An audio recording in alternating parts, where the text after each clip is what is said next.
Hi friends, welcome back to my channel Rio vlogs. Dasara పండగ అయిపోయింది. Next వచ్చేది ఏంటి? దివాళీ పండగ. మీ బడ్జెట్ 200 లోపు అయితే మీ ఇంటిని చాలా అంటే చాలా బాగా డెకరేషన్ చేసుకోవాలనే ఉద్దేశం మీకు ఉంటే కనుక just go for DMart. Because ఇక్కడ 200 రూపీస్ లోపు చాలా అంటే చాలా హ్యూజ్ వైట్ ఆఫ్ వెరైటీస్ ఉన్నాయి.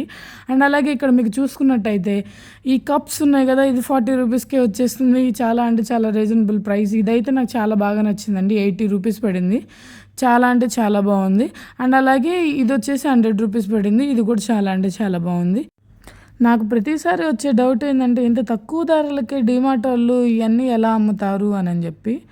ఇవేంటయ్యో నాకు తెలీదు, కానీ చూడడానికి బాగున్నాయి, 150 రూపీస్లో ఉన్నాయి అని చెప్పి నేను వీటిని పోస్ట్ చేస్తున్నాను. దీని గురించి అయితే అసలు నాకు ఐడియానే లేదు. మైట్ బి పూజకు వాడతారేమో. ఇది ఓపెన్ చేసి చూద్దాం అని చెప్పి చూసాను. దీనిలో 4 ర్యాక్స్ వచ్చాయి. అండ్ అలాగే పక్కన చూసుకున్నట్టయితే ఇక్కడ చిన్న స్టూల్ ఉంది. అది దేవుని విగ్రహాన్ని అలా పెట్టుకోవడానికి అనుకుంటా. అది కూడా చాలా అంటే చాలా క్యూట్గా ఉంది. నెక్స్ట్ వచ్చేసి మీకు ఇక్కడ 5 క్యాండిల్స్ వచ్చాయి. 80 రూపీస్కే ఉన్నాయి. అలాంటి 30 క్యాండిల్స్ ఉన్నాయి. అవి అయితే 300 రూపీస్ పడినాయి. ఇవన్నీ చాలా అంటే చాలా బాగున్నాయి. అండ్ అలాగే నెక్స్ట్ వన్ వచ్చేసి ఇవి డెకరేషన్కి చాలా బాగుంటాయి. డిఫరెంట్ టైప్స్ ఆఫ్ వెరైటీస్ ఉన్నాయి ఇక్కడ. ఒకటే కాదు, చాలా అంటే చాలా హ్యూజ్ వెయిట్ ఆఫ్ వెరైటీస్ ఉన్నాయి.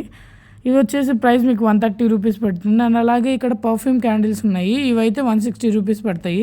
మీకు గాలి ఎక్కువగా వచ్చిద్ది, క్యాండిల్స్ అవన్నీ ఇబ్బంది అనుకుంటే కనుక జస్ట్ గో ఫర్ ఇట్. దీని మీద ట్యాగ్ లేదు కాబట్టి నాకు ఎంతో ప్రైస్ తెలియదు. Thanks for watching.